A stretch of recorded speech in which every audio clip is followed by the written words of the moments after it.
Comme je vous l'ai dit, je vais rappeler un petit peu le séchage en grange très rapidement, mais c'est donc les différentes qualités que propose le foin ventilé, comme on l'appelle, qui est très intéressante et qui a amené certains éleveurs à s'y intéresser ici en Wallonie, à partir d'expériences de France au départ, souvent. Mais le plus vieux séchoir se trouve dans l'Ohéno, chez Jean-Pierre Velgue, et donc lui, je pense qu'il a 12 ans, une expérience de 12 ans, et son voisin, presque voisin, Pierre Cosmos, a aussi été intéressé à installer un séchoir aussi peu de temps après, donc c'est les deux plus anciens. Avant qu'on réfléchisse et que Vincent Sépulte, qui se trouve tout près ici, qui est éleveur aussi, dise est-ce que le réseau ne pourrait pas nous aider à réfléchir, à avancer sur des formations, ce qu'on a fait, et donc de fil en aiguille, vu l'intérêt du séchage, on a passé pas mal de temps pour pouvoir développer cette filière, puisque ça devient une filière. Parce que ça permet de la qualité et aussi de l'autonomie alimentaire, un lait de haute qualité, riche en oméga 3, avec un bon équilibre oméga 3, oméga 6, un rendement fromager aussi qui est plus intéressant, et une baisse des risques, une démotivation de marque, c'est le moyen de maîtriser les problèmes de listeria et de butyrique au niveau dans le lait, et donc d'avoir la possibilité de faire des fromages de qualité et même d'envisager des fromages de gamme sans prendre de risque de destruction, de perte du fromage. La santé et le bien-être animal sont aussi fort importants. Ça a des impacts sur l'environnement. Alors bien sûr, il faut utiliser de l'énergie pour sécher, mais il y a beaucoup moins de déchets, plastique, cordes et autres. Et puis, ça a aussi un impact sur l'environnement des prairies, parce que ce sont des chantiers plus petits et donc qui ont beaucoup moins d'impact sur la biodiversité que des coupes massives sur des prairies, et encore plus, bien sûr, sur du maïs. Les fenêtres climatiques qui peuvent être mieux exploitées et un travail simplifié en hiver, mais qui peut être quand même plus important au printemps, spécialement, et parfois en hiver. Mais ça représente un gros investissement. Alors, les investissements des ordres de grandeur, c'est 240 000 pour des séchoirs en boule, quand même conséquents. Ça peut descendre à 130 140 000 pour un séchoir en boule simple, jusqu'à de l'ordre d'1 million d'euros quand on a la totale, la Rolls-Royce, avec tout ce qu'il faut. Donc c'est aussi la contrainte, c'est que ça demande un changement en général assez profond de son exploitation, parce que, et là je laisserai les spécialistes en parler, c'est vraiment une autre façon de penser. Ça réclame de revoir éventuellement son parcellaire, la composition de ses prairies, l'organisation proprement dit de l'élevage, le travail de l'éleveur, les races éventuellement qui doivent être remises en question. Donc ça peut amener un changement assez profond de son exploitation. Et donc face à ça, le réseau a cherché des solutions, d'abord de formation ou d'information, organiser des visites dans des exploitations, organiser des rencontres. On a recherché des formules de soutien, donc maintenant Adisa depuis 1 an et demi, maintenant 2 ans, a inclus une aide à l'investissement qui considère un investissement maximum de 126 000 euros. 240 000, pardon. 260. 260 260. 260 000, voilà. Et pour lequel donc, il y a un plafond qui s'applique. Donc dans le meilleur des cas, on peut obtenir 106 000 euros d'aide à l'investissement. Et puis il y a aussi, on recherche des soutiens à l'environnement, puisque ça a un impact positif sur la biodiversité. Et c'est reconnu en Allemagne où les éleveurs avec des séchoirs touchent des aides de l'ordre de 80 jusqu'à 100 € de l'hectare exploités avec ces forêts. On n'a pas ça encore ici. Et puis on a soutenu la certification STG, donc un système système traditionnel garanti, qui a été développé en Autriche et puis repris en Allemagne, en Suisse, en Italie, en France et en Wallonie. Donc là, la STG est reconnue, donc ça donne accès aux avantages de la qualité différenciée reconnue par la région wallonne, avec des aides à la commercialisation, en tout cas des aides à la certification. Et l'ambition est de créer un label de produits transformés au lait de foin, parce que c'est bien de produire du lait de haute qualité, qui a surtout un gros intérêt pour le fromage, mais il faut derrière pouvoir payer le prix de ces produits de qualité. Donc il y a tout un travail qui est mené par le réseau avec Prolafo, qui est l'association qui s'est créée autour de cette filière et qui compte actuellement une vingtaine de membres, un peu plus d'une vingtaine de membres. Il y a actuellement en Wallonie 11 séchoirs, si mon décompte est exact. Il y a un site internet avec Prolafo, donc on a en rouge tous les séchoirs existants qui se répartissent un peu dans le Hainaut et beaucoup ici dans la région, avec quelques-uns dans le nain de bois ou dans la botte.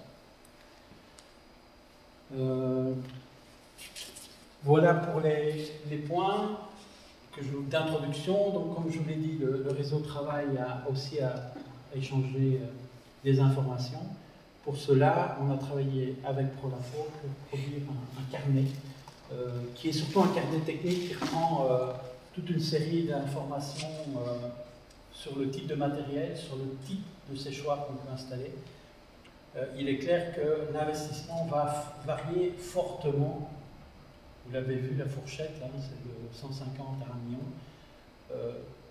En fonction, bien sûr, de la dimension, de l'équipement que vous pouvez récupérer ou que vous devez acheter, du type de séchoir avec des humidificateurs ou sans, avec système de chauffage, chauffage mazout ou bois, en vrac ou en balle. Donc tout ça est développé dans le carnet qui est à votre disposition. Sinon, bon, accessoirement aussi, je fais un peu de pub pour nos productions. On produit tous les 3 mois un magazine, on prend toute une série d'informations qui viennent du réseau. Le réseau, ce sont tous les bénéficiaires potentiels du programme wallon de développement rural. Donc ça traite des sujets aussi variés que ici, le dernier, c'est spécial sur l'alimentation, l'avant-dernier sur le tourisme rural, et vous avez d'autres exemples sur l'environnement, sur des démarches légales qui font partie également du réseau. Les GAL, ce sont les comptes d'actions locales. Je suppose que vous avez tous entendu parler des GAL. Donc, c'est des actions territoriales qui aident à mettre en place des projets à travers une animation territoriale. L'abonnement au magazine est gratuit. Vous pouvez le recevoir gratuitement. Voilà, il suffit. Vous pouvez vous inscrire en tapant sur le site du réseau, réseau-twdr.be. Voilà, alors, cette formation, bienvenue. Cette formation qui a eu lieu en Suisse, c'était pour nous une opportunité de voir ce qui se passait là-bas, et on a proposé, on a des contacts avec des gens de Suisse, on a proposé à quelques agriculteurs de s'inscrire pour profiter de cette formation, et Marc et Maxime ont répondu à l'appel. Ça vous semblait intéressant d'avoir des points de vue très pas opposés, mais très éloignés l'un de l'autre. Ça donne une vision stéréoscopique, en quelque sorte. Et donc je vais leur donner la parole à partir de maintenant pour qu'ils puissent se présenter et expliquer un peu ce qu'ils ont retenu. Pour le détail, on aura des échanges et on a les derniers qui arrivent. Pierre Reiner, qui est un éleveur de la région d'Anvers et qui s'est équipé il y a 23 ans. S'est équipé et donc qui lui a encore plus de bouteilles que Marc et qui pourra aussi répondre certainement à vos questions. Donc c'est une ressource précieuse. Et puis Johan qui vient nous rejoindre, qui a participé aussi à la rédaction du carnet et qui, lui, est vraiment spécialiste dans l'alimentation. Voilà, alors le premier à prendre la parole pour se présenter, c'est Marc. Rainer, Johan, il y a Ah oui. le fromage ou Dagobert? Oui, j'ai mangé moi, mais c'est le genre de T'as mangé?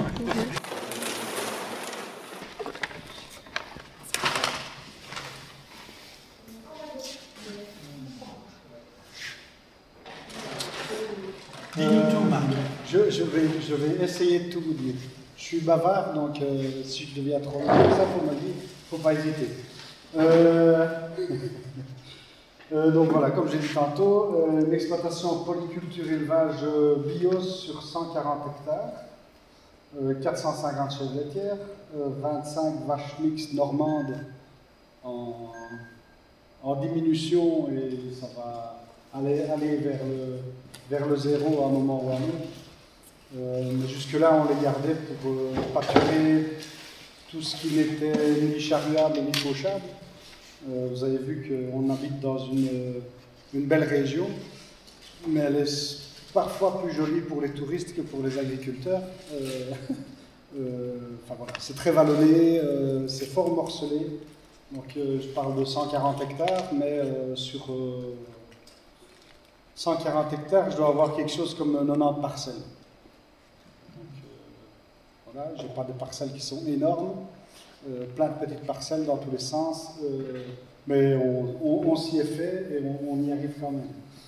Et donc j'ai expliqué tout à l'heure, on vend toute la production de lait à différents fromagers, donc tous des fromagers bio, principalement des fromagers qui travaillent au lait cru, et donc raison pour laquelle on en est venu à ceci. Mon parcours professionnel, donc diplômé de l'ISIWI en 2000, puis j'étais pas tout de suite motivé à revenir à la ferme, mon père était encore jeune, enfin voilà, ça s'est fait comme ça, j'ai bossé pendant 7 ans comme conducteur de travaux dans les travaux publics, route, autoroute, chemin de fer, je faisais tout ce qui était gestion d'espaces verts. Je conseille d'ailleurs à tous jeunes qui veulent reprendre des fermes, qu'ils soient du milieu ou pas, et surtout ceux du milieu, à aller voir ailleurs ce qui s'y passe. Parfois ça ouvre les yeux sur plein de choses et ça amène à une réflexion qui est parfois totalement différente du monde agricole dans lequel on a tendance à rester beaucoup. En 2006, je me suis décidé à reprendre la ferme avec mon épouse. Et donc là, on trayait 120 vaches normandes. Je vous expliquerai le changement après. Mon intérêt pour le séchage, c'était clairement le bien-être et ce fourrage est super bien adapté à ce que finalement nous on veut faire. Donc on est quand même dans une région qui n'est pas une région de grande culture. Tout ne fonctionne pas dans nos régions. Et clairement, ce qui fonctionne le mieux, c'est l'herbe. Donc c'était clairement bien adapté à la région.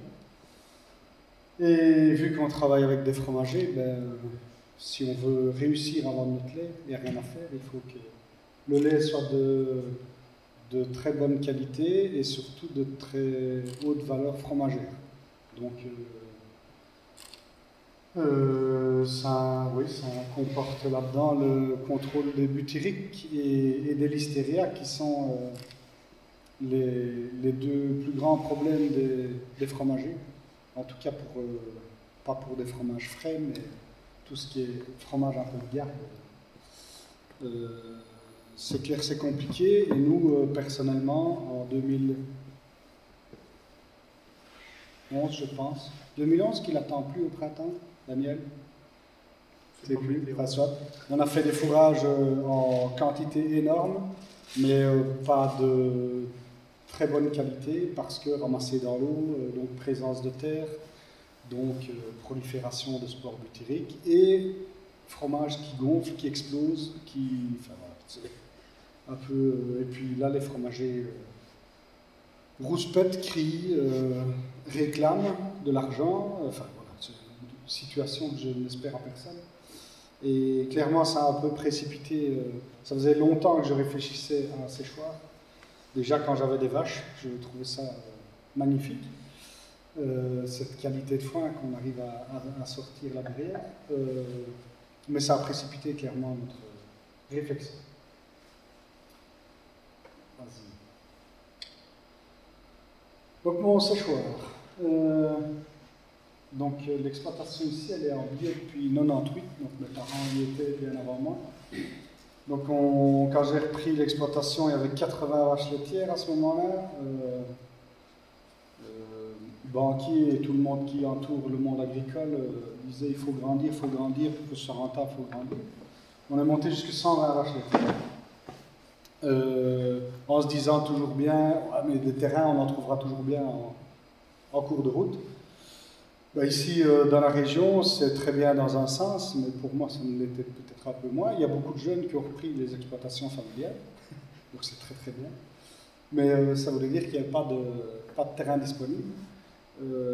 On avait beaucoup plus de bêtes. Finalement, on s'est retrouvé dans une situation où, de toute façon, on achetait tous les concentrés. Et puis, on a dû acheter des fourrages. Je faisais revenir des camions entiers du fin fond du Hainaut pour trouver des fourrages bio de qualité. Enfin, voilà. On était devenus beaucoup trop dépendants de l'extérieur.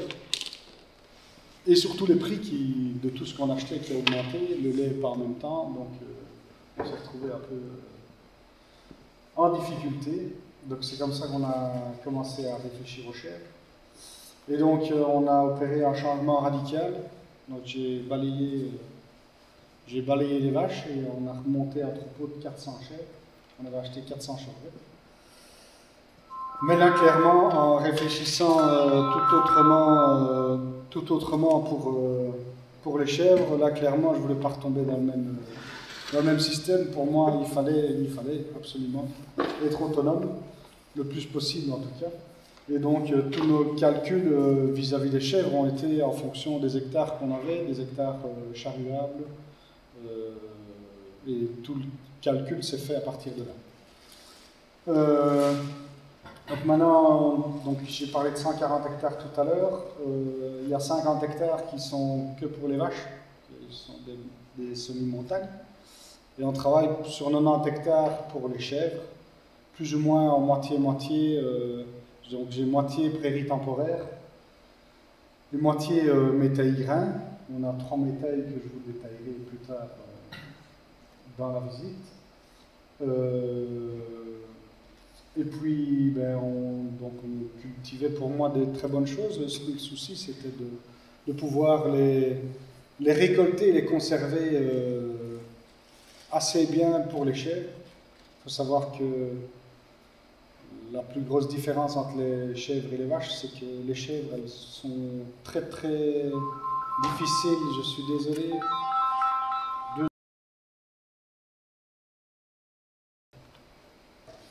Non, pas de souci, j'essaie de meubler. Et moi j'ai dit que je couperais au montage. C'est l'entretien de mon chauffeur. Important. Et donc la grosse différence entre chèvres et vaches, c'est que les chèvres sont très très difficiles au niveau alimentation.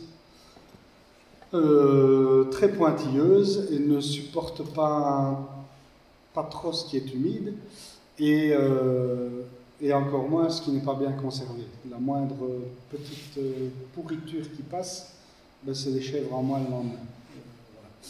Donc on était passé sur un système intermédiaire en ayant le séchoir quelque part dans la tête. On s'était équipé d'une machine pour faire des boudins de fourrage. Ça nous permettait de récolter plus sec et la conservation était meilleure. Mais on est quand même toujours avec un système comme ça, quand même toujours dépendant de cette météo qui est parfois ou souvent capricieuse chez nous. Et donc on avait quand même des soucis, on passait du temps, vraiment beaucoup de temps à trier pour être sûr que rien de mauvais ne passe pour ne pas perdre des déchets derrière, tout simplement. Quand j'ai fait le calcul de tout ce qu'on jetait, j'ai failli tomber là. Donc on investit énormément d'argent dans la culture de l'herbe, puisque ce sont des prairies temporaires, donc ça a un coût non négligeable. Et quand je voyais tout ce qu'on jetait, voilà. Raison pour laquelle on est parti vers le séchoir. Donc qui s'est réalisé en 2019 avec un peu de retard, comme tout le monde connaît dans les constructions. Et clairement, moi, c'était pour tendre encore un peu plus vers l'autonomie, avoir toute mon alimentation en sec, non seulement mes fourrages, mais on l'a fait ici, on l'a fait multifonction. J'ai 2 cellules pour sécher mes céréales, qu'on stockait avant en boudin en grains humides, plus ou moins, jusqu'au moment où arrivent les souris, puis les rats, puis les corbeaux, puis les fouines. Enfin, voilà. Et donc ça a été source de pourriture, de mauvais, de jetés, de problèmes alimentaires. Donc voilà. Lors de cette belle formation qu'on a suivie là, avec Maxime en Suisse, on nous a pas payé le voyage, mais voilà, c'était quand même en Suisse. On a juste eu un peu du mal à comprendre leur franc suisse et tout ça. Clairement, enfin moi j'ai fait partie d'une formation via le réseau Wallon d'ailleurs aussi. Je pense que c'était en 2017, si les souvenirs sont bons, 17 ou 18, 17 je crois. J'étais parti dans le Calvados. J'avais pas choisi, c'était pas moi que en formation avec Ségrafo, qui est une organisation dans le Grand Ouest de la France. Donc c'est séchage en grange de fourrage, qui regroupe tous les sécheurs là-bas, qui organise plein de formations dans tous les sens. Et franchement, moi j'ai été super content de cette formation, de tout ce qu'on a vu, vécu là-bas. On a visité les séchoirs, et c'est là que j'ai trouvé clairement comment aller, enfin, sur quoi je voulais finalement partir comme équipement dans mon séchoir. Et là, en suivant cette formation-ci, je me suis encore rendu compte qu'il y a des équipements formidables maintenant qui existent pour les séchoirs, qui rajoutent qui agrandissent finalement le panel de séchoirs. Benoît parlait tout à l'heure de séchoirs en boule ou en ballot, et puis il y a le séchoir en vrac, mais entre tout cela, il y a encore une multitude d'équipements possibles, capteurs solaires, comme il y a ici au-dessus, donc on récupère la chaleur finalement du soleil sous la toiture, des humidificateurs d'air, des chaudières à plaquettes, à pelets, un peu dans tous les sens, des équipements de caméras thermiques portatives, mais il y a certaines sociétés qui montent des caméras thermiques sur les grues maintenant, vraiment pour pouvoir mieux gérer l'engrangement et les quelques jours de séchage qui suivent. Et donc voilà, moi je suis ébahi de voir toute cette technologie qui avance fond de balle. Clairement, il y a quelques années, on ne parlait pas de déshumidificateurs. Il n'y avait d'ailleurs aucun séchoir dans l'ouest de la France, parce qu'ils avaient un air beaucoup trop humide le long de l'Atlantique. Et là maintenant, depuis qu'ils ont sorti leurs déshumidificateurs, les séchoirs là-bas, ils s'en construisent vraiment beaucoup. Je vous montrerai tantôt, on a fait un test la semaine dernière. Donc on a rentré de l'herbe la semaine dernière, de l'herbe, c'était pas du foin ou du préfané, c'était de l'herbe. Et on a réussi à le sécher quand même, donc ça fonctionne quand même, encore bien. Et que si je regarde moi mes coups de blues, enfin j'en ai qu'un, ouais, c'est peut-être cette charge de travail supplémentaire, que ce soit à l'engrangement ou pendant la surveillance du séchage après. Clairement, dans tout ce que j'avais visité et tout ça, je crois que ça avait été un peu sous-estimé.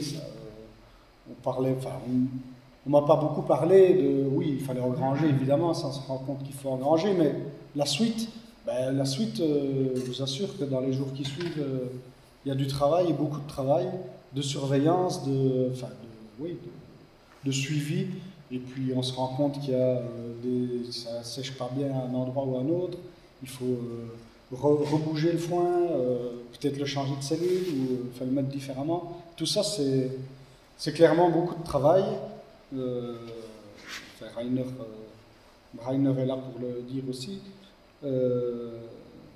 J'en ai parlé il n'y a pas longtemps. Je te coupe. Surtout une année comme celle-ci, peut-être, où on a eu beaucoup plus d'humidité et des conditions plus difficiles. Une année plus sèche comme l'année passée, je suppose que ça... Certainement. Maintenant, moi, je n'ai que 2 ans de recul. Ouais. L'année passée, c'était pas plus mal d'avoir une année comme ça pour démarrer, finalement. Hein, parce que pour se faire la main, c'est pas évident. Et là, clairement, cette année, on n'a pas rentré des choses qui étaient fort sèches. Donc oui, il y a plus de surveillance, de manutention. Mais l'air de rien, j'en discutais avec Philippe Counas il n'y a pas longtemps. Au printemps, là, il me disait j'ai pas le temps, moi. Parce que c'était pas. Clairement, c'est pas clair dans la tête de tout le monde au départ, quoi. Moi, je crois qu'il faut vraiment qu'on le dise, qu'on le partage. On a dit avec Benoît, avec Rainer et les autres de Prolafo, qu'on essaierait de faire des choses, des formations vraiment sur place et machin, pour améliorer tout ça. Et mes projets, je crois qu'il faut que je me calme un peu, d'abord. Et puis essayer de maîtriser l'outil. Je crois qu'on n'y est pas encore tout à fait, il y a encore plein de choses à apprendre. Et dans les cellules dans lesquelles je sèche mes céréales, il est prévu de pouvoir sécher plein d'autres choses. Mais là, on essaie d'abord de gérer notre production, d'abord. Parce que voilà, cette année, j'ai eu plein de demandes de gens qui voulaient sécher des céréales. Et j'ai pas su répondre parce que dépasser dans tout, moi j'ai encore des choses qui ne sont pas finies dans mon séchoir. Donc vous verrez tout ça dans la visite tout à l'heure. Je vous remercie beaucoup et je passe la parole. Et tu la reprendras à mon ami Maxime. On va laisser Maxime évoquer sa propre expérience. Maxime, de mettre là de l'autre côté, comme ça tu pourras voir l'écran en même temps. Donc, comme je le disais dans ma présentation, j'ai une ferme en polyculture et élevage, avec une 128 GV. Dans le temps, mon père avait aussi des blancs d'œufs, qui est aussi en voie de disparition.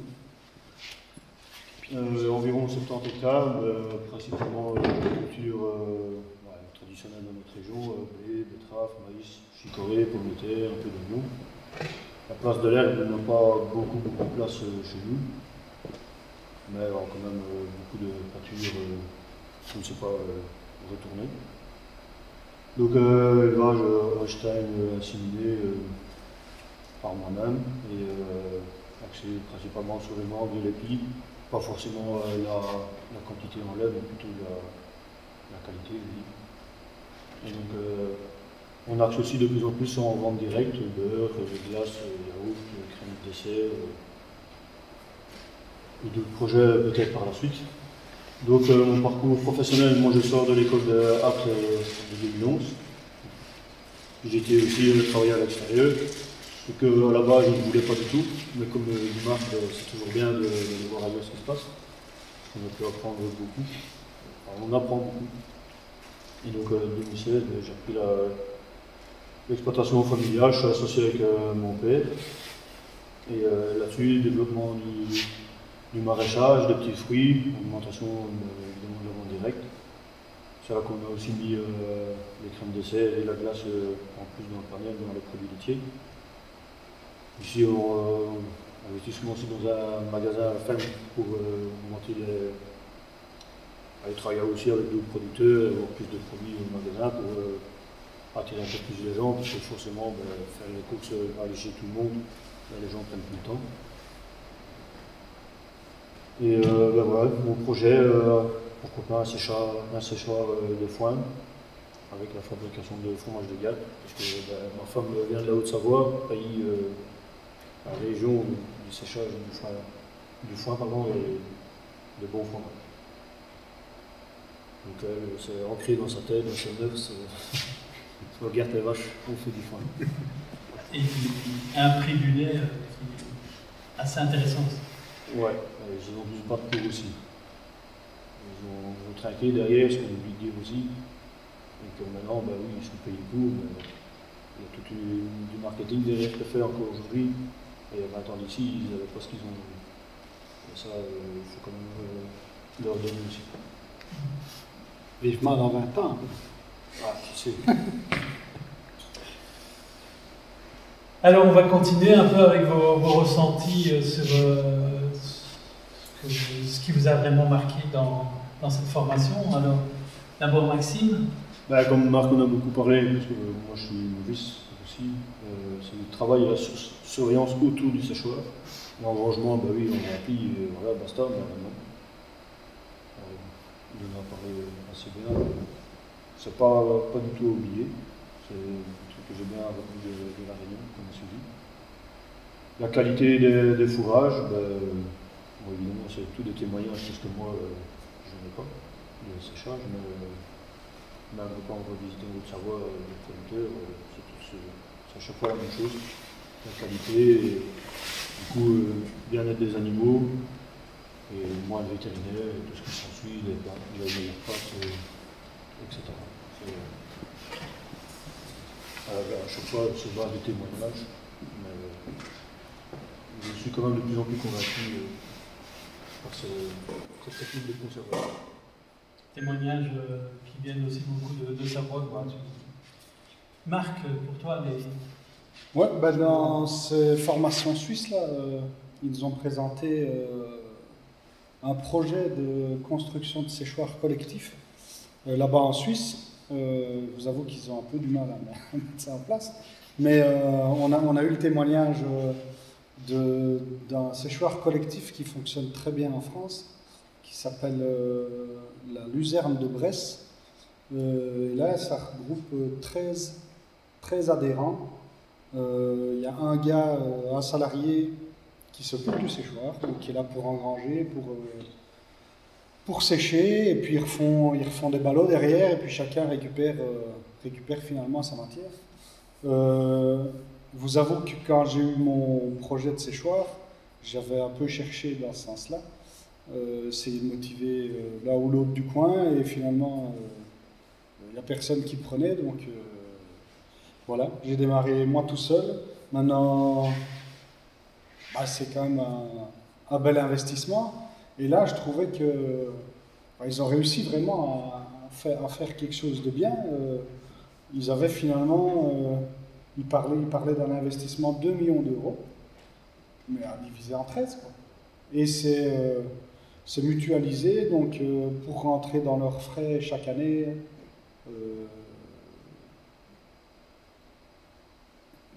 qu'il y ait beaucoup de fourrage ou peu de fourrage, ils s'engagent à payer pour une quantité minimale pour faire vivre leur séchoir finalement. Et puis de là se sont rajoutés d'autres, ils ont le poulet de Bresse là à côté, dans le cahier des charges, ils veulent du maïs grain local et séché localement, donc voilà, tout ça s'est rajouté. Et apparemment ça fonctionne assez bien. Et ça leur permet d'avoir vraiment un outil tip-top pour un investissement personnel qui est vachement réduit, quoi. Et voilà, je trouvais que c'était une bien belle idée. Oui, intéressant et sans doute difficile à réaliser, spécialement en Wallonie où... Ouais, même là chez eux, ils disaient déjà qu'il n'y a rien à faire. Chaque agriculteur est différent. Chacun travaille de manière différente. Il parlait d'un rayon de 10 km maximum pour que ça ne coûte pas trop cher pour ramener les autochargeuses. Et puis il faut se mettre tous d'accord sur... Et ils récupèrent leur propre foin ou bien c'est mélangé? Oui, au départ, ils avaient imaginé mélanger. Et puis là, ça a vite coincé. Je ne sais pas si c'est parce que chaque agriculteur croit qu'il a de meilleurs fourrages que le voisin ou enfin voilà. Je crois que voilà, on travaille tous de manière différente de toute façon. Et donc finalement, ils ont décidé, oui, chacun donc il rentre son foin, c'est bottelé, il reprend et comme ça chacun récupère sa production. Il n'y a pas de discussion à ce niveau-là en tout cas. N'hésitez pas de poser des questions par rapport à ce que rapportent Marc et Maxime. Voilà pour les WOW. On va continuer sur le retour. Alors Maxime, toi tu avais fait un bilan avec les plus et les moins. Oui, comme Marc en a parlé tantôt aussi, c'est le moins de dépendance que je trouve pas mal. Donc avec tout le monde extérieur qui tourne autour des agriculteurs, notamment en aliments, mais aussi vétérinaires. Et la santé des animaux, comme j'en ai parlé tantôt, et moins de travail on va dire, en semis et plantation, tout ce qui va à le charge de travail quand même plus pointilleux et la récolte, mais c'est un travail très différent. Mais je trouvais ça pas mal. Et après, en moins, j'en ai parlé, le travail pointilleux, si on veut avoir de la qualité, il ne faut pas dire non, je fais la semaine prochaine, c'est bon maintenant, et que la méthode nous permet, il faut y aller. Et alors, on s'est fractionné en plusieurs fois sur l'année, donc ça, c'est aussi des types de travail. Qui est assez différent du maïs où on a une grosse récolte et c'est fini. Et ça, c'est un point que tu ne voulais pas avoir, Marc. Tu ne voulais pas avoir des chantiers, des récoltes fractionnées. Oui, moi je vous avoue, quand j'avais visité mes séchoirs en France, là, après avoir visité les 3 premiers séchoirs, je me suis dit, qu'est-ce que je fais ici? En fait, c'est pas pour moi. Parce que beaucoup, en tout cas, travaillaient, je crois que ça change aussi, sur des petites surfaces à la fois. Moi, j'estime au départ qu'on n'a pas une météo ici qui permette de pouvoir faucher tous les 3 jours chaque année non plus. Je ne me voyais pas, j'ai pas 36 tracteurs, j'ai pas beaucoup de main d'œuvre non plus. Donc, je ne me vois pas attacher mes faucheuses tous les 3 jours, détacher, rattacher en pirouette, redétacher, machin. Ça tout le temps finalement, et toute ta saison, tu fais que rentrer. Parce que finalement, oui, en France, on parle souvent de 4-5 hectares à la fois. Et moi, ben voilà, j'ai 45 hectares de prairies temporaires. Donc si je faisais un peu mon compte, si je fauche 4-5 hectares à la fois, donc ça veut dire qu'il faut que je fauche ça en 10-11 fois, ben, tous les 3-4 jours, ben, quand j'ai terminé ma première coupe, je recommence ma deuxième. Et donc ça veut dire toute la saison, tu fais que ça. Malheureusement, on a plein d'autres choses à faire. Donc je ne me voyais pas dans un système comme ça. Et puis on est tombé chez un gars qui avait un séchoir plus grand et qui rentrait plus à la fois. Et ici, clairement, tout le séchoir et tout le système a été réfléchi pour pouvoir rentrer des demi-coupes, en fait. Donc, mon séchoir est prévu pour pouvoir rentrer 25 hectares de prairies temporaires à la fois. Donc, on a des cellules qui sont plus grandes que dans beaucoup de séchoirs. On parle souvent de 140-150 mètres carrés. Ici, elles font 265 mètres carrés. On a surdimensionné le ventilateur, le déshumidificateur, enfin voilà. Tout est à la Solon Et donc clairement, ça a un coût. Mais moi, je m'y retrouve mieux comme ça. Et une année comme ceci, je n'aurais pas voulu devoir faucher 4 hectares. Je me tourne vers toi, Rainer. Ton expérience par rapport à ça? Ben, on a plus ou moins la même sorte d'installation. Ouais. On a des cellules de 260, donc c'est 22 sur 12, c'est 264 mètres carrés. On a un ventilateur de 90 kW. Toi, il est plus gros, moi c'est 75. Ah oui, et des indicateurs de 90 aussi. Ouais, on a 90 aussi. Donc c'est exactement comme Marc l'a décrit. Donc c'est plus morcelé, donc on fait des plus petites récoltes, bien qu'on a déjà rentré quand même 50 hectares en une fois, sur 2 jours. Ouais. Avec donc le ventilateur qui est un peu plus grand et les indicateurs aussi. Et bon, à ce moment-là, le faut être comme déjà bien pré-séché dans le champ. Ça fait beaucoup. Hein. Donc la quantité donc, du fourrage que tu peux rentrer, c'est vraiment en fonction de la météo. Donc cette année, par exemple, la deuxième coupe, on a eu 6 jours de bon temps, on a rentré 70 hectares en une semaine. Et on a dû improviser un petit peu, on l'a mis en 3 cellules parce que tout était déjà à moitié plein, donc on a dû transvaser. C'était juste le contraire de l'année passée parce que il y avait beaucoup de fourrage et très peu de beau temps. C'était assez difficile pour sécher en 3 cellules en même temps, mais comme il y avait du beau temps et c'était déjà bien pré-séché à l'extérieur, ça a quand même bien été. Maintenant, ce qui dit vraiment, c'est l'expérience, donc il faut, pour avoir quelques années, il faut faire des erreurs aussi et retenir les bonnes leçons. Voilà, nous on a maintenant 4 ans d'expérience. On a foiré une fois une coupe parce qu'on croyait que le foin était déjà sec après 2 jours et demi. Parce que la première fois qu'on a fait du foin, ça s'est bien passé, donc on s'est dit, oh, sécher du foin, c'est facile, ça va tout seul. Mais effectivement, c'est pas ça. Donc, chaque coupe sont différentes, les années ne sont pas les mêmes, et puis on s'est dit, oh, ça va aller, on va au-dessus. Et puis, 52% d'humidité dans les sondes, dans le toit, donc l'air qui sort est assez sec, donc ça va. Mais pour finir, il y avait des taches partout qui n'étaient pas sèches, donc l'air passait par les parois, l'air qui sortait était bien sec, mais l'intérieur n'était pas sec du tout. Et ça, je l'ai dit au vendeur d'HSR, écoute, Klaus, tu ne m'avais pas dit que sécher du foin, c'est quand même du travail, c'est pas facile. Il me dit oui, mais si je l'avais tout dit, tu n'auras pas acheté. Et je dis ça, c'est peut-être vrai, mais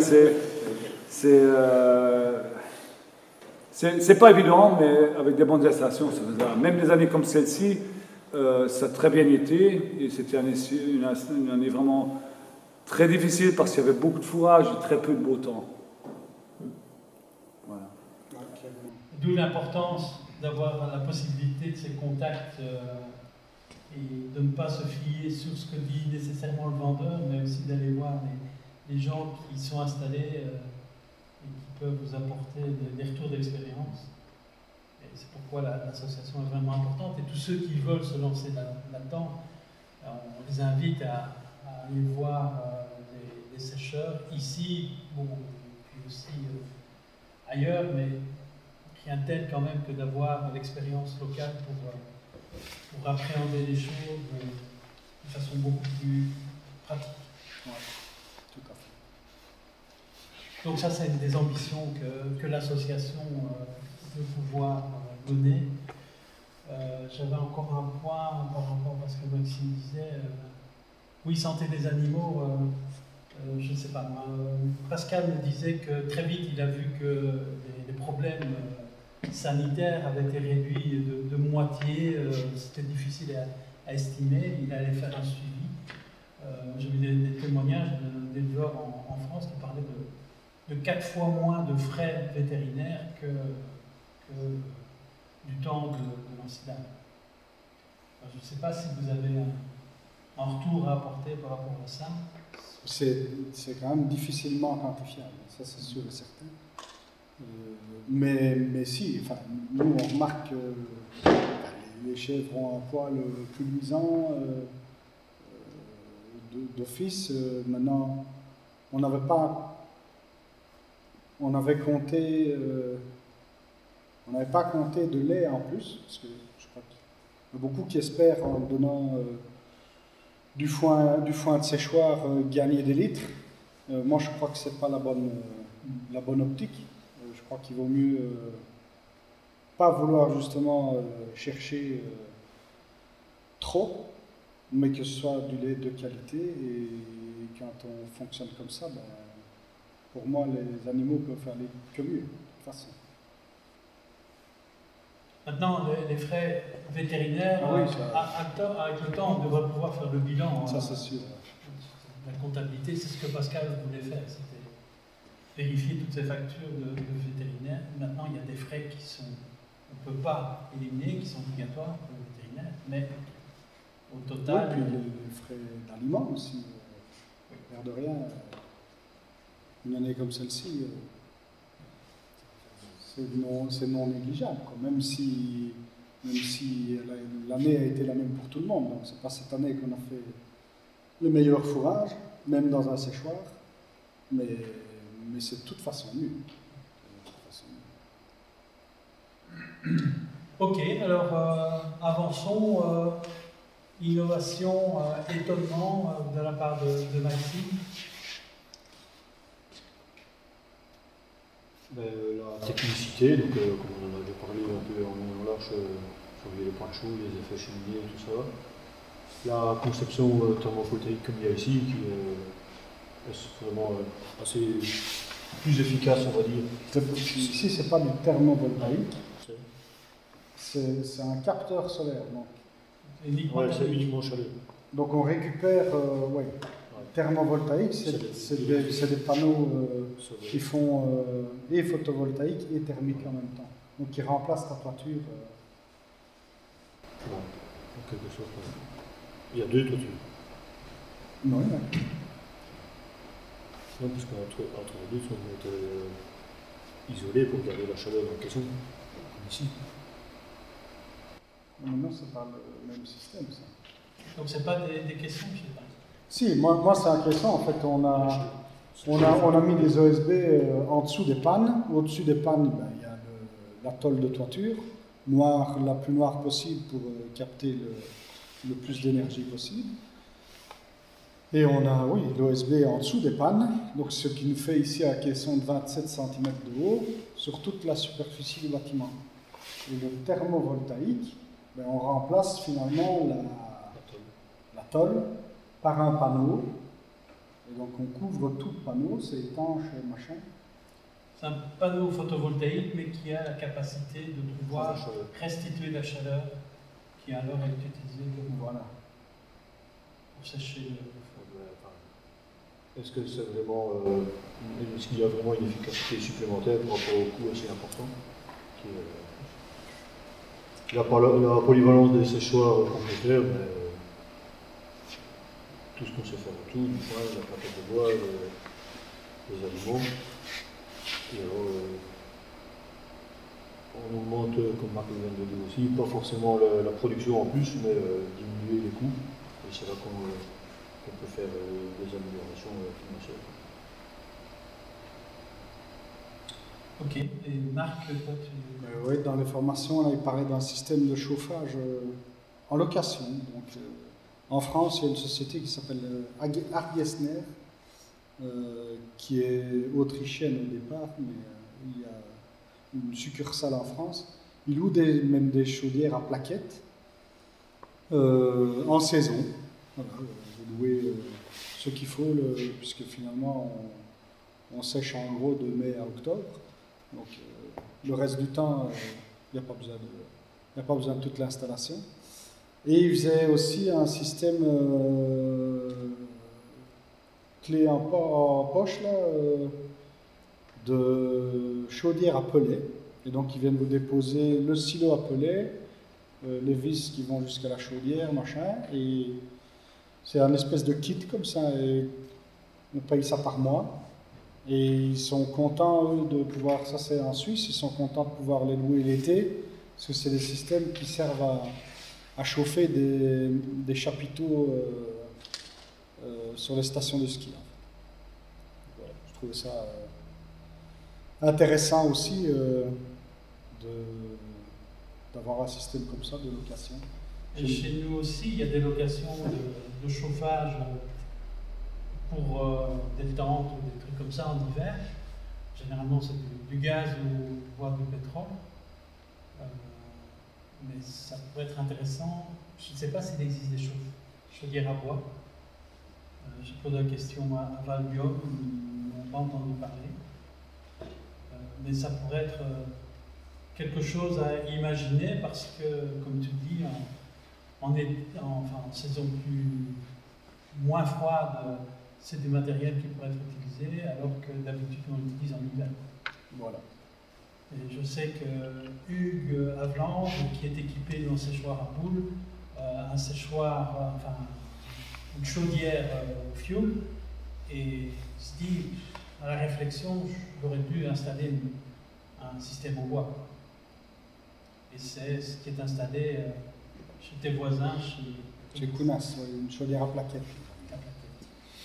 Ouais. Voilà des choses qui vous ont étonné. Alors maintenant, la question que je posais, est-ce qu'il y a des choses encore qui restent inconnues et qu'il faudrait pouvoir creuser? Alors Maxime. Ben, un peu la peur ou le point d'interrogation quand même dans notre région, c'est une région un peu mixte mais axée de plus en plus culture. Qu'est-ce que la place de l'air, oui, elle a sa place. Après, est-ce que comparer aux cultures, ça vaut la peine? Voilà, ma plus grosse des questions. Et voilà, oui, la charge de travail, comme on a déjà parlé assez bien, supplémentaire, il faut privilégier surtout pas. Marc. Ben moi, je me pose toujours plein de questions en fonction du type de fourrage, en fait. Moi, je travaille donc en prairie temporaire. Je travaille avec des numéros 4 de Sancier depuis longtemps. J'en suis super content. Mais je me rends compte que des années comme celle-ci, là, c'est pas facile à sécher, en fait. Ça reste des mélanges, des mélanges complexes, mais en fait, j'ai peur de changer. J'ai peur de changer le mélange. Mais non, mais c'est vraiment ça, parce que c'est un mélange qui fonctionne bien, qui produit en quantité et en qualité. Et donc voilà, je tourne vers fourrage mieux. Alors j'ai déjà entendu tous les discours habituels, dire il faut mettre de la luzerne, il faut mettre dactyle, fléole, des choses qui sèchent plus facilement. Mais moi je voudrais bien faire quelque chose qui correspond vraiment à ma situation. Luzerne ici, c'est fortement compliqué. Des sols acides, c'est beaucoup de petites parcelles, donc il y a du tassement. J'ai des partout, la luzerne n'aime pas l'ombrage. Enfin voilà. Pourtant, mes chefs seraient vraiment très contents d'avoir de la luzerne séchée dans mon séchoir. Mais donc voilà, je me pose encore énormément de questions par rapport à ça. Et je crois qu'on doit creuser un peu tous ensemble pour trouver des choses adaptées à nos régions et à nos séchoirs. Voilà. Alors je reviens un peu sur ces échanges. Donc voilà, c'est clairement une chose à étudier avec Fourrage Mieux, hein, le mélange. Moi, ça me semble aussi intéressant de peut-être ne pas avoir qu'un seul type de mélange, mais de ne pas mettre tous tes œufs dans le même panier. En fonction d'une année, ça donnera peut-être mieux un mélange donné, et puis l'année suivante, ce sera l'autre. Mais au moins, C'est pour ça que je suis super content de mes mélanges actuels. Mais non, mais vraiment. Qui marche. Mais oui. Même une année comme celle-ci. Mais oui. Et l'année passée, il faisait sec à fond, tout le monde se plaignait. Ben oui, on n'a pas fait des récoltes énormes. Mais moi, j'étais super content quand même. J'aurais que des années comme l'année passée, moi, je suis content. J'ai eu assez de fourrage, c'était de l'excellent. Et voilà. Oui, mais c'est bien ça le problème, c'est que tu n'as pas tout le temps la même météo chaque année, et donc en diversifiant. Oui, mais je suis assez radical moi dans mes choix. Mais oui, c'est un peu ça en fait. J'ai pas envie de faire un essai d'un hectare ou 2 hectares, et puis faire un autre essai, machin. Enfin, Pour moi, c'est quelque part du temps perdu, c'est toi.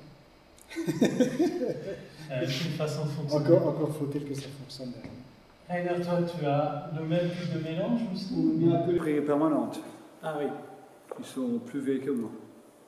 Ils sont là depuis toujours, quoi. Donc, Et comme donc, ils n'ont pas que été renouvelés, des prairies on a juste permanentes. récupéré un terrain de plus ou moins 3 hectares qui a été semé avec du riz gras. Et ça, c'est très difficile à sécher. Ça, on va vraiment nous aide d'une journée en plus dans le champ pour avoir le même temps de séchage. C'est des grandes différences aussi. Tu vois, on a le même type de séchoir, le même type d'équipement, le séchoir, mais pas les mêmes prairies non plus. Et ben ça, c'est énorme. Parce que souvent, sécher de la prairie permanente, elle sèche plus vite au champ déjà. Donc voilà, c'est difficile de se comparer. Et maintenant, on a plein de choses à apprendre chez tout le monde. Mais c'est pas. C'est là où on en revient à ce qu'on disait tout à l'heure, que chaque. Ajouter une chose, Oui. on a parlé de réduction de frais. Il ne faut quand même pas négliger le frais de séchage. C'est quand même des milliers d'euros par année. Surtout une année comme celle-ci. On a rempli tout notre rôle, toutes les cellules sont pleines jusqu'au-dessus.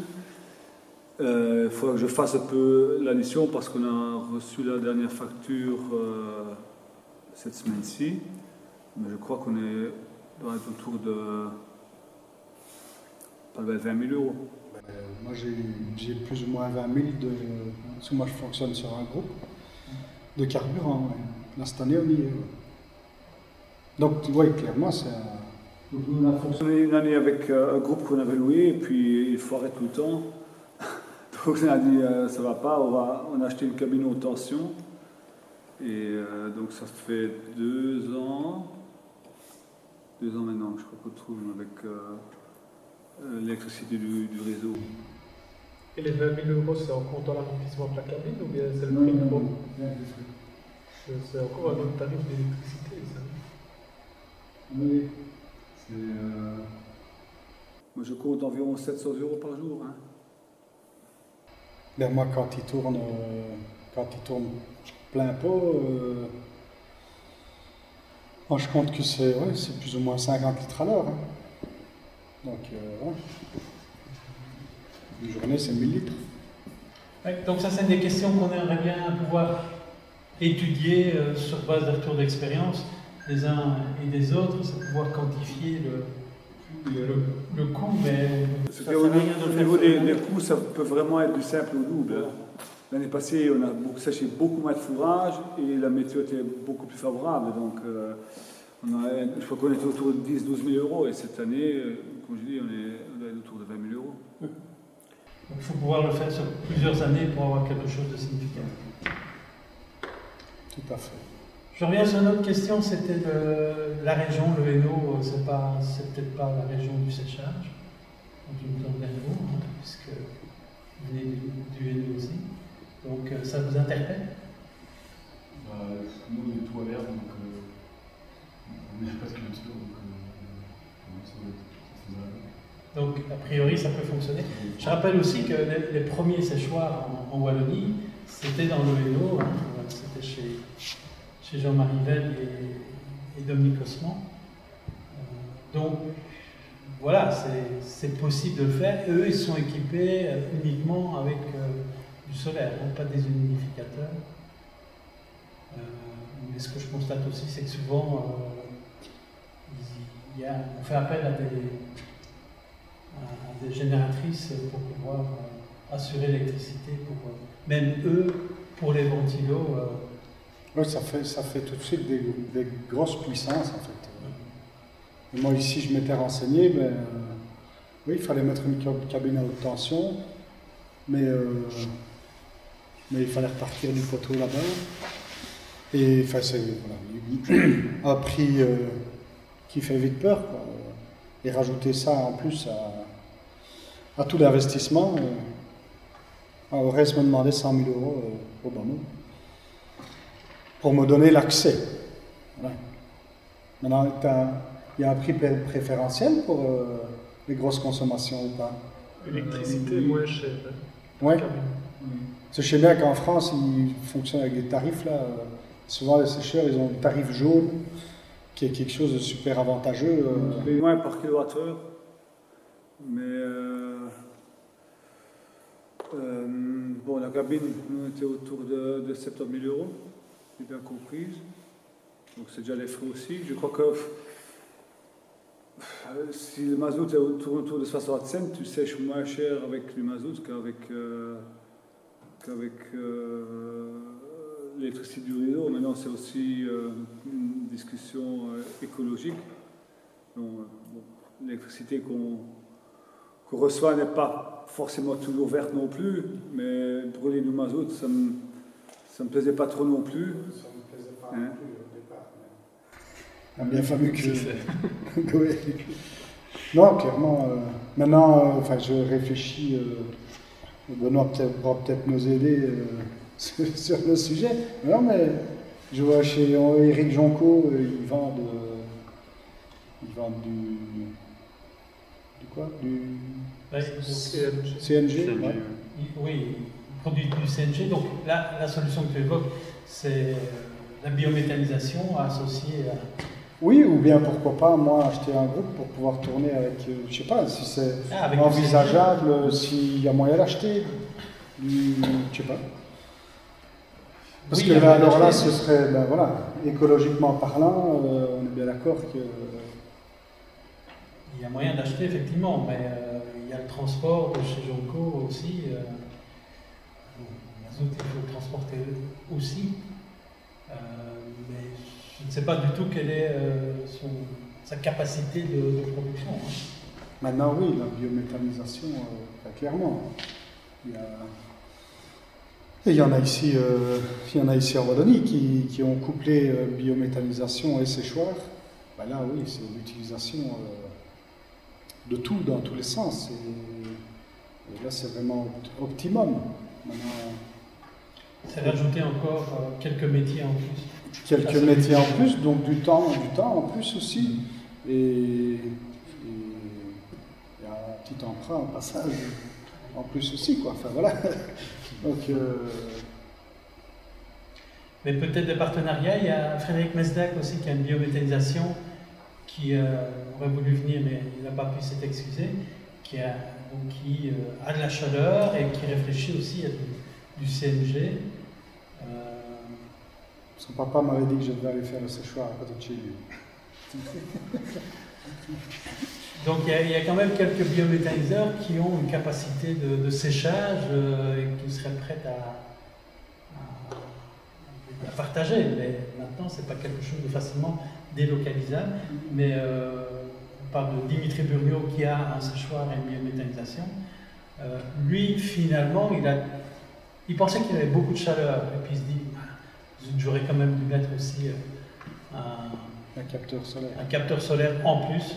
Pour ce que ça coûtait, Et ça, la chaleur a toujours besoin. dans les formations en Suisse, quand ils comparaient un peu tous les équipements, de voir finalement en fonction du confort que chacun veut avoir dans son travail, en fonction de la qualité du foin qu'il veut à la fin, en fonction du montant d'investissement, il disait clairement, à l'heure d'aujourd'hui, il ne faut plus faire ça sans... La base, c'est un capteur solaire. Ça ne coûte pas grand-chose et ça fait déjà, enfin, il n'y a rien à faire. On va voir pendant la visite, mais Ça fait là, une différence tout de suite. oui. Hein. Aujourd'hui, Ouais, maintenant, le soleil est quand même fort bas, donc ça ne chauffe pas très fort, mais en été, tu vois vite la différence, que ce soit en température et en humidité sous la toiture. Donc, souvent, tu sais tourner là-dessus quand les conditions sont bonnes. Voilà. ouais. Donc, c'est dommage de ne pas l'utiliser, de ne pas le faire, parce que c'est certainement l'équipement qui coûte. Et c'est quand même les désulgateurs qui consomment le plus. Il faut dire aussi. Quand nous, les deux machines tournent, on est autour de 235 ampères. Le ventilo, il est autour de 90 et le désulgateur à 145. Et ça, tu peux cette énergie-là, tu n'en as pas besoin pour la journée. Donc une journée d'été, je dirais de 8-9 heures du matin jusqu'à 19-20 heures du soir, ça dépend. Donc pas en mai et pas en octobre, mais vraiment les mois d'été, juin, juillet, août, tu peux vraiment couper les indicateurs pour toute la journée, quoi. Ouais. C'est quand même intéressant. Ok. Alors, on progresse. Je pense qu'on arrive aux derniers éléments, des recommandations, des souhaits que vous avez formulés, Maxime. Un marché à développer, comme on en parlait tantôt, avec la SBL derrière. Parce que plus tard, ce sera une standardisation, que ce sera la base de l'alimentation, pourquoi pas. À voir. Ce qui pourrait être bien, quelque part. Je suppose qu'il y aura encore beaucoup d'eau sous les ponts, mais comme tu disais, 20 ans peut-être. Peut-être. Et pour toi, Marc? Eh bien, c'est réussir à déjà faire ce qu'on a essayé de faire ce printemps-ci. Donc, on avait dit qu'on essayerait de se réunir les pieds dans le foin. Donc, pas venir visiter le séchoir d'un autre une journée comme aujourd'hui. Voilà, tout ce qui est dedans est sec. Donc, le travail est fait. Et c'était d'essayer de se voir entre sécheurs ou intéressés à avoir un séchoir, mais entre sécheurs qui ont les mêmes types de séchoirs, plus ou moins, parce qu'on se rend compte que voilà, sécher en boule, c'est pas du tout la même chose qu'en vrac, avec ou sans désu, enfin voilà, et c'était de se voir, soit le lendemain ou dans les jours qui suivent en tout cas. Le processus de séchage. Oui, vraiment pour monter dans les cellules, aller voir ce qui s'y passe et Comment on réagit? parce qu'on a tous des mauvaises surprises à un moment ou à un autre, bah autant les partager pour que on ait chacun moins de soucis chez soi, quoi. Autant profiter des erreurs des autres aussi et pas tous faire les mêmes erreurs. Parce que, enfin voilà, moi j'avais toujours entendu parler de ces cheminées d'air préférentiel, machin. Bah, oui, le cheminée. Oui. Là maintenant je sais bien ce que c'est. Mais la première fois, ben, voilà, c'est stressant, c'est tout. Ouais. C'est pas facile à gérer. Ouais. Voilà, la restitution. On a insisté sur le fait d'avoir l'occasion plus de discuter de votre ressenti et de vos attentes comme maintenant. Pour la formation elle-même, on a un lien que nous ont communiqué les Suisses, qu'on peut partager, nous autorise à le faire. Donc vous aurez la possibilité d'aller voir dessus si vous le souhaitez. Donc ce sera envoyé avec le compte rendu, enfin le PowerPoint ici présenté, comme ça vous aurez aussi cette info. Et puis aussi, on a à l'écoute. Vous êtes tous des professionnels, soit directement producteurs, soit fournisseurs de conseils ou d'encadrement. J'ai envie de terminer avant la visite proprement dite, en vous demandant qu'est-ce que vous souhaiteriez, qu'est-ce que vous imaginez comme action qui pourrait être engagée ensemble ou bien séparément pour faire avancer le chemin que vous avez connu. Est-ce que vous avez des suggestions, des attentes, tant les producteurs que les conseillers? Non? Au niveau bio, puisque Thomas, tu es sur cette partie-là, c'est un des points qui est souvent évoqué sur le séchage. Pierre Cosman, par exemple, quand on lui a proposé de participer à la fois, il a dit « Vous êtes bio ou pas bio ?» Et puis, pas nécessairement, pas la peine. Oui, il faut du bio. Marc est bio, Rainer est bio. Non, vas-y. Et donc, il y en a qui ne sont pas bio. Hugues Avalanche, dont on a parlé, n'est pas bio. Mais en réalité, quand on avance vers le séchage, on est pratiquement bio, il ne manque rien, quoi. Et donc, c'est un constat en France, souvent les éleveurs qui passent au séchage là, très vite, ils passent au bio. Ouais, c'est une histoire de 95 ou 98% des éleveurs sécheurs en France qui sont bio. Parce que clairement, on a un cahier des charges à respecter aussi quand on se certifie, qui est très contraignant aussi. Et donc finalement, il y a plein de choses qui se recoupent avec le bio. C'est pas d'intrants, c'est dans l'alimentation, c'est pas d'OGM. Enfin, voilà, il y a plein de choses qui font que. Et puis quand on travaille avec du foin ventilé, on a besoin de moins complémenter à côté aussi. Donc moins acheter des choses, et donc c'est plus facile de faire le pas. Et je crois que c'est logique en fait, oui, finalement. Naturel. Et d'après vous, pour le consommateur, est-ce que ce serait pas plus clair que le lait de foin soit d'office bio, ou est-ce qu'il n'y a pas le risque d'avoir l'amalgame entre les deux parce que le consommateur a besoin d'un message clair et simple pour... je veux dire, un cahier des charges pour lui, ça reste abstrait, quoi. Hein. Il doit directement cerner le produit et voir les avantages qu'il a. Maintenant, oui, on a un souci là derrière, c'est qu'on l'ASTG, donc spécialité traditionnelle garantie, c'est un cahier de charge qui a été mis au point par les Autrichiens, mais déposé à l'Europe. Et donc nous, on a repris ce cahier de charge pour appliquer ça chez nous. Et il n'y a aucune obligation dans ce cahier de charge de bio ou pas bio.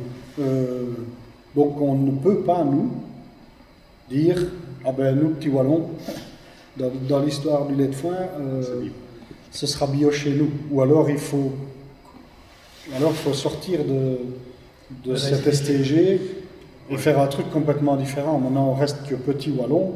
Ouais, ça sera perdu. Nous, notre vision des choses là-dedans, c'était se dire, ça fonctionne en Autriche, ça fonctionne en Allemagne, ça fonctionne en Suisse, ça prend pas mal d'ampleur en France. Autant emboîter le pas pour avoir, le consommateur, il regarde la télé sur des chaînes françaises ou allemandes. Rainer peut témoigner aussi là dans son coin. Il y a beaucoup de gens qui sont au courant du lait de foin, beaucoup plus que le reste de la Wallonie en fait. Parce que là-bas, ils vont tous en vacances. D'ampleur en Autriche, je crois qu'ils sont entre 15 et 20% du lait national qui est produit sous le label lait de foin. Donc c'est vraiment, c'est déjà énorme, c'est des centaines de millions de litres. Et comme il y a pas mal de gens d'un côté qui partent en vacances au sud de l'Allemagne ou en Autriche, donc ils connaissent déjà, donc c'est déjà une référence. Et puis je pense qu'au niveau européen, c'est super bien d'avoir une protection du côté Europe pour le lait de foin, parce qu'on ne l'a pas déjà pour le lait de pâturage. Donc pour le lait de pâturage, tu peux faire une ration complète à l'étable, tu ouvres la porte, tu donnes 3-4 hectares d'accès, et tu produis ton lait avec du maïs, du soja, mais tu peux l'appeler lait de pâturage. Donc, avec le lait de foin, c'est un label bien protégé par l'Europe. Et ça, pour moi, c'est un grand avantage. Mais clairement, maintenant, si ça devient la norme, on ne se posera plus la question. Oui. Voilà, je ne dis pas qu'il faut que ce soit le cas, je me pose la question. Maintenant, si ça devient comme en France, où il y a 95 ou 98% des sécheurs qui sont de toute façon en bio, ce sera peut-être plus facile à communiquer sur ce sujet-là, mais en tant que maintenant, on n'est déjà pas beaucoup. Donc, mais ça... Il faut faire progresser, oui, effectivement. Pascal Loup, qui n'a pas pu venir aussi, donc un séchoir depuis un peu plus longtemps que toi et d'un peu moins longtemps que toi, disait, lui, il est passé aussi naturellement au bio. Et une chose aussi qu'il évoque, c'est le fait qu'il y a de plus en plus de demandes pour ces produits transformés, fromage et autres. Ce que tu disais aussi, Rainer, lui ne veut pas engager, ne veut pas avoir d'employés, et donc c'est ça qui le limite, mais il dit sinon, on développe, continue, quoi. Donc il y a cette contrainte-là que tu rencontres aussi un peu, je pense, mais toi tu t'associes, Rainer, avec d'autres qui utilisent ton lait pour faire du fromage. Donc une partie du lait est transformée par ma belle-sœur, elle fait du fromage chez nous à la ferme. Et puis il y a la fromagerie d'Herve qui prend une partie pour faire la meule du plateau, l'excellence de Valieux. Et il y a encore 2 autres fromagers qui viennent prendre du lait en direct chez nous. Et le reste est valorisé, mais pas sous le label de lait de foin, par Biolait. Biolait. Et toi, par contre, comme tu l'as dit, tout est valorisé chez des fromagers qui sont tes clients. Tout à fait.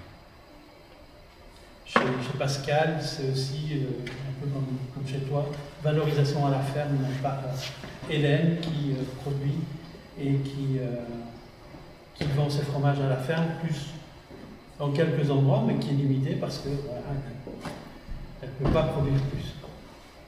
Et le reste du lait est valorisé aussi en partie au niveau de la fromagerie de chez nous. Voilà, si vous n'avez pas d'autres questions, si vous n'avez pas d'autres choses à partager, je me tourne aussi vers Rainer. Je propose qu'on termine ici pour cette partie ex cathedra et qu'on puisse profiter de tes installations pour voir comment ça se passe. Si vous êtes d'accord. Je voulais juste rajouter une petite chose, moi. Je voudrais dire un tout grand merci au réseau et à Benoît surtout, qui fait partie intégrante de toute cette histoire de lait de foin, de séchoir, de formation, de restitution.